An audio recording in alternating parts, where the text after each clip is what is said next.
Good morning from Thane. सकाळी उठले आणि सगळ्यांसाठी जेवण बनवलं. जेवण उरकल्यानंतर आम्हाला आमच्या दुसऱ्या आत्याच्या घरी कलिनाला जायचं होतं. जसं मला फिरायला आवडतं तसं मला कुकिंग करायला पण खूप आवडतं. पोहोचायला उशीर झाला म्हणून कलिनाला जाऊन चिकन पुलाव बनवायचं ठरलं. त्याची रेसिपी तुम्हाला दाखवते. स्वच्छ धुतलेल्या चिकनला दही आणि हळद मिठाने मॅरिनेट करून 15 मिनिटे रेस्ट करायला ठेवलं. तोपर्यंत एकीकडे आपला फोडणीचा मसाला तयार केला, ज्यामध्ये दाखवल्याप्रमाणे गरम मसाले घेतले. कांदा, मिरची आणि कोथिंबिरीमध्ये हे गरम मसाले टाकले आणि याचं एक वाटण तयार केलं. या वाटणामध्ये मी 4 बारीक कांदे आणि 5-6 मिरच्या घेतल्यात.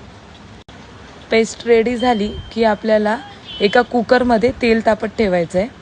त्यामध्ये जिरं आणि कढीपत्ता आणि हे वाटण टाकायचं आहे.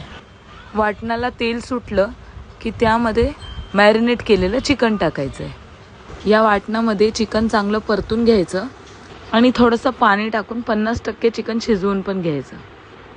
चिकन अर्धवट शिजलं की त्यामध्ये स्वच्छ धुतलेले तांदूळ टाकायचे आणि मग त्यानंतर थोडंसं परतून घ्यायचं. लक्षात राहू दे, आपण तांदूळ जेवढा चांगला तेलात परतून घेऊ तेवढा भात मोकळा होतो. जितके ग्लास तांदूळ घेतलेत त्यापेक्षा 1 ग्लास एक्स्ट्रा पाणी घ्या. फायनली मीठ वगैरे चाखून घ्या.